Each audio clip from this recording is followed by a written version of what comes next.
Question number 2 का part 5 है। इस क्वेश्चन में सबसे पहले एक फॉर्मूला इस्तेमाल होगा, that is a plus b whole cube.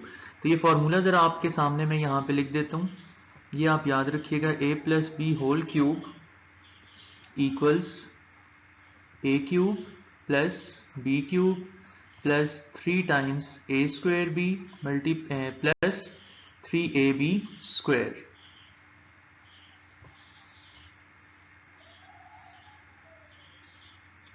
अब यहाँ पे हमारे पास इस क्वेश्चन में a is equal to 1 and b is equal to e power x।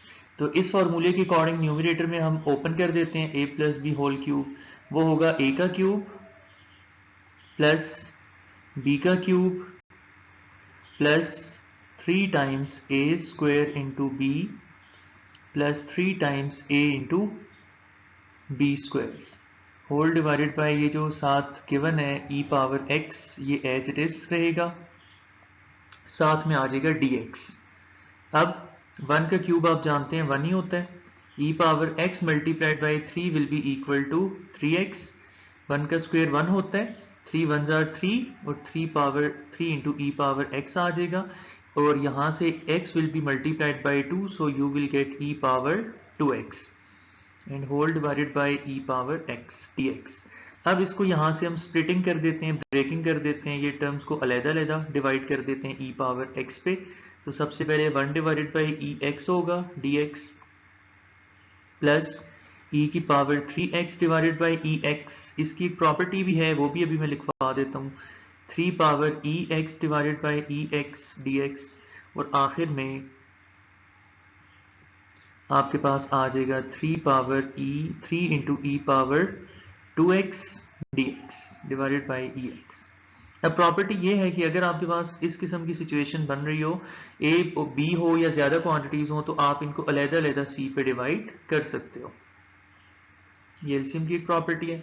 अब आप देखें जरा, ये e की पावर x जो है ये न्यूमरेटर में जाके माइनस x हो जाएगी पावर, ठीक है। इसी तरह इसका आंसर आएगा e power 3x minus x will be equal to e power 2x। ये मैंने कैसे किया, मैं जरा इसको एक्सप्लेन कर देता हूँ अलग से। आप देखें जरा, ये नीचे जो e की पावर x है ये न्यूमरेटर में जाके e की पावर माइनस x हो जाएगी। अब सेम बेस हो तो पावर्स को ऐड किया जाता है, तो 3x minus x that is equal to e power 2x। For the same reason अब ये यहां से जरा हम 3 को बाहर निकाल लेते हैं, अंदर dx बच जाएगा। तो मैं कह रहा था फॉर द सेम रीजन ये 3 बाहर आ जाएगा और e power 2x minus x will be equal to e power x साथ में dx। अब आप यहाँ एक फॉर्मूला याद रखिएगा इंटीग्रेशन का, बड़ा इंपॉर्टेंट फॉर्मूला है, ये एमसीक्यूज में भी पूछा जाता है। अगर आपने e पावर ax की इंटीग्रेशन निकालनी हो तो इसका आंसर होता है itself e power ax divided by derivative of power के डेरिवेटिव पे डिवाइड कर देते हैं तो इंटीग्रेशन हो जाती है। अब आप देखें e पावर माइनस x को इसके पावर के डेरिवेटिव पे डिवाइड करोगे तो फर्स्ट इंटीग्रल हो जाएगा सॉल्व। उसके बाद सेकंड इंटीग्रेशन में e पावर 2x को पावर 2x के डेरिवेटिव पे डिवाइड करो। What is the derivative of 2x? It is 2, ये नीचे 2 लिख दिया हमने। 3 1 की इंटीग्रेशन ये मैनी टाइम्स हम सीख चुके हैं, ये इक्वल टू x होती है, तो ये x आ जाएगा प्लस 3 टाइम्स ये जो लास्ट पे है e पावर x को इसकी पावर की डेरिवेटिव यानी 1 पे हम डिवाइड कर देंगे। तो अब सिंप्लीफाई कर लेते हैं, ये हो जाएगा minus e power minus x plus 1/2 into e power 2x, फिर plus 3 times x plus 3 times e power x plus constant of integration. This is the final answer. Part number 6, इसको सॉल्व करने से पहले जरा मैं आपको एक फॉर्मूला रिकॉल करवा दूं। फॉर्मूला ये है, अगर आपके पास इंटीग्रेशन के अंदर sine function trigonometric function involve हो जाए ax, एंगल अगर इक्वल हो ax के, तो विद रिस्पेक्ट टू इंटीग्रेट जब इसको करते हैं तो साइन ax की इंटीग्रेशन होती है माइनस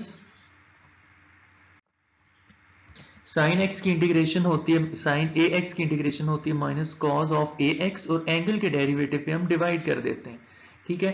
यही फॉर्मूला हम अभी अपने गिवन क्वेश्चन में लगा देंगे। तो इसका आंसर आएगा सबसे पहले minus cos of the same angle as given, जो गिवन एंगल है a plus b multiplied by x।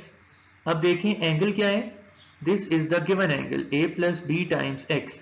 यहाँ पर ये कांस्टेंट है और ये आपके पास वेरिएबल है।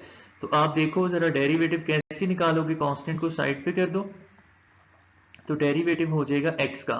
चैप्टर 3 करने से पहले चैप्टर 2 कंफर्म बात है कि आपको आना चाहिए, अदरवाइज चैप्टर नंबर 2 सीखे बगैर चैप्टर नंबर 3 बिल्कुल भी नहीं हो सकता। तो x का डेरिवेटिव 1 हो गया तो ये a प्लस बी बचा, तो एंगल का डेरिवेटिव a प्लस बी बना, उस पर हमने डिवाइड कर दिया। This is the final answer, इसके कोई लेंथी स्टेप्स नहीं।